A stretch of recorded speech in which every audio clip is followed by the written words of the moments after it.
Kukaribishe rafiki yangu kwenye madhabahu haya ya Apostle Johannes John.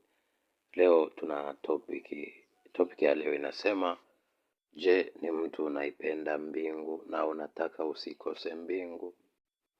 Ni mtu ambaye hutaki jehanamu ya moto? Ni mtu ambaye unahitaji siku ya mwisho Mungu atakapokuja au Yesu atakapokuja usije ukaikosa?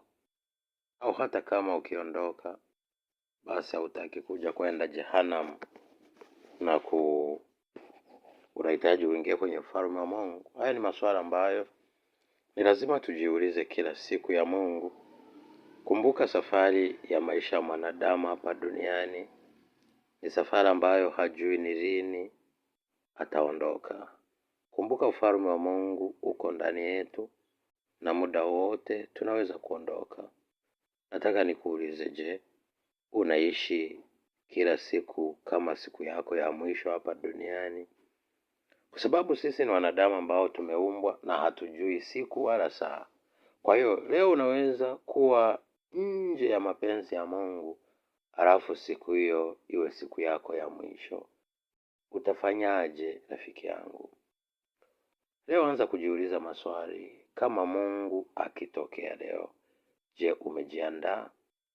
Kama leo ni siku yako ya mwisho, je, umejiandaa? Mfano, leo usiku ulale, alafu iwe ndo safari yako kuondoka. Umejiandaa? Au dakika hii ndo uwe ni mwisho wako? Umejiandaa? Maisha ya watu wengi tunamhitaji Mungu, lakini hatujui njia za kumpendeza, lakini pia njia za kukaa tuko standby katika safari ya kuondoka hapa duniani. Ishu sio kufa ukiwa mdogo, ishu sio kufa ukiwa mzee. Kumbuka, hapa duniani kuna changamoto nyingi, na haya majaribu yanakuwepo ili kumpima mwanadamu. Je, anaweza kubaki anaamini? Anaweza kubaki anampenda Mungu? Anaweza kubaki yuko committed kwa Mungu mbali na vita inayotokea duniani?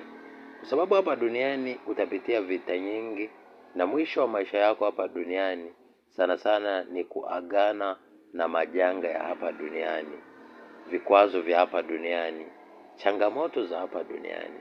Lakini jiulize, je, ni kweli umeondoka duniani au utaondoka duniani na utaacha vikwazo, vizuizi, vita vya hapa duniani? Je, unakokwenda una uhakika unaenda wapi? Lakini pia jiulize swali hili. Je, ukiwa ni siku yako ya mwisho leo kuondoka, umejiandaa kwenda wapi?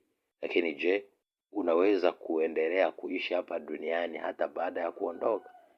Kumbuka, mwanadamu yeyote anayempenda Mungu, kifo cha kimwili si mwisho wa yule mtu kuishi duniani.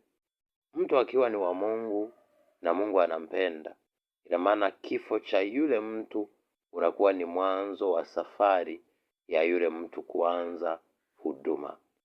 Chukulia mfano Yesu Kristo. Alituambia kwenye kitabu cha Yohana sura ile ya 12 mstari wa 24, akasema, mbegu isipodondoka kwenye ardhi ikafa, itabaki hali hiyo hiyo, lakini ikifa itazaa matunda mengi. Na hichi ndo tulichokiona Bwana Yesu baada ya yeye kukubali kutoa uhai na kufa. Ndani tu ya miaka 30 tu akawa ameondoka duniani. Lakini miaka 33 akawa ameondoka duniani, na huduma aliweza kufanya kwa miaka mitatu tu, tangu miaka 30 mpaka 33. Sasa jiulize swali hili. Je, yeye baada ya kuondoka duniani, je, amepotea? Au ndipo anazidi kuishi na ndipo anazidi kufanya mambo makubwa hapa duniani? Kwa hiyo ni wakati wako wa kutafakari safari ya maisha yako. Je, uko tayari kuondoka hata leo? Je, unajua unaenda wapi? Maandiko anasema kuishi ni Kristo, kufa ni faida. Wengi kwa sababu ya kutojiandaa, kwa sababu ya kutohitaji kubadilika, ya kutohitaji kuanza kumwamini Mungu, ya kutohitaji kuwa na upendo na kugusa maisha ya watu wengi, leo tunaishi maisha ambayo hatuna uhakika wa safari ya maisha yetu. Rafiki yangu, anza kuwa ni mtu mwema, maana ukisoma kile kitabu cha Yakobo 1:27 anakuambia dini safi sio nataka ni kwenda kuangalia wahitaji na kuacha dhambi. Rafiki yangu, anza kufikiria jambo hilo la kwanza kuwasaidia wahitaji, kwanza kuwapa watu chakula chako, lakini pia kugusa maisha ya mtu ambaye ni mhitaji. Unaweza kumpa msaada, unaweza kuwavuta wengi kwa Kristo, unaweza kuwahubiria injili watu ili waokoke na kuwaongoza watu kutenda haki. Lakini yote kwa yote, jitahidi kukimbia dhambi. Na hayo yote ukiwa unayafanya, wewe usiogope safari ya kuondoka duniani. Hata ije leo, usiogope. Lakini maandiko yanasema yule atakayemwamini Yesu Kristo angalikuwa anaishi hatokufa milele.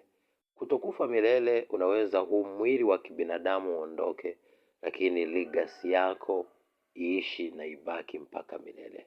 Unaweza kuondoka kimwili, lakini mwili uhuishwe na bado uzidi kuishi kwenye ulimwengu wa roho. Kumbuka hiyo ndo dunia, na mwanadamu ataishi katika utukufu akiwa anampendeza Mungu, kwa sababu roho yake itazidi kuishi hapa duniani, na huo ndo uzima wa milele. Maisha na safari yako, usikubali kuteteleka, usikubali kujitenga na Mungu. Amua leo kuomba toba na rehema. Ni kweli umekosea, ni kweli umetenda dhambi, dhambi imekuzinga, hauna namna ya kuikwepa, lakini leo anza kupambana na kuhakikisha Roho Mtakatifu anakusaidia ili uweze kushinda. Kumbuka leo inaweza kuwa siku yako ya mwisho. Sasa umejiandaaje? Jiandae leo, ishi kila siku kama ndo siku yako ya mwisho ya kuja kuondoka duniani, ili uwe tayari umejiandaa, ili ukiondoka hapa duniani usije ukaondoka milele, bali uishi katika Kristo kwenye ulimwengu wa roho na uweze kuzidi kufanya mapenzi ya Mungu. Nawapenda. God bless you. Be a shining star in Jesus name. Shalom.